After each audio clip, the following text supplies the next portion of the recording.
கன்னியாகுமரி மாவட்டம் நெய்யூரில் தந்தை பெரியாரின் பிறந்த நாளை சமூக நீதி நாளாக சித்தரித்து பெரியார் திருவுருவப் படத்திற்கு மலர் தூவி மரியாதை செலுத்தும் நிகழ்ச்சி நடைபெற்றது. பகுத்தறிவு பகலவன் என்றழைக்கப்படும் தந்தை பெரியாரின் பிறந்தநாள் விழாவை முன்னிட்டு கன்னியாகுமரி மாவட்டம் நெய்யூரில் சமூக நீதி நாளாக அனுசரிக்கப்பட்டது.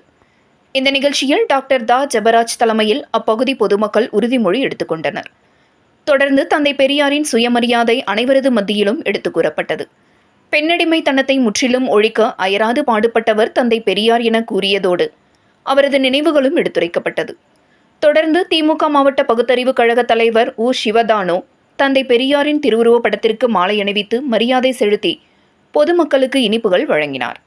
இந்த நிகழ்ச்சிக்கு மாவட்ட ஆதிதிராவிடர் நலக்குழு துணைத் தலைவர் ப. விஜயகுமார், மாவட்ட பகுத்தறிவு கழக பொதுச் செயலாளர் பெரியார் தாசன், தினேஷ், மாவட்ட மகளிர் தொண்டரணி துணை அமைப்பாளர் தா. ஜெகதீஸ்வரி, செல்வராஜன், விஜிலின் சேம், ஜெபிஷா, தீபிகா, ராஜகோபால், ராஜு, அபிஷேக், ஸ்ரீஹரிஷ், பவித்ரா, அபிஷேக், விகாஷ் உள்பட கழக நிர்வாகிகள் கலந்து கொண்டு பெரியாரின் புகழை பாடினர் என்பது குறிப்பிடத்தக்கது.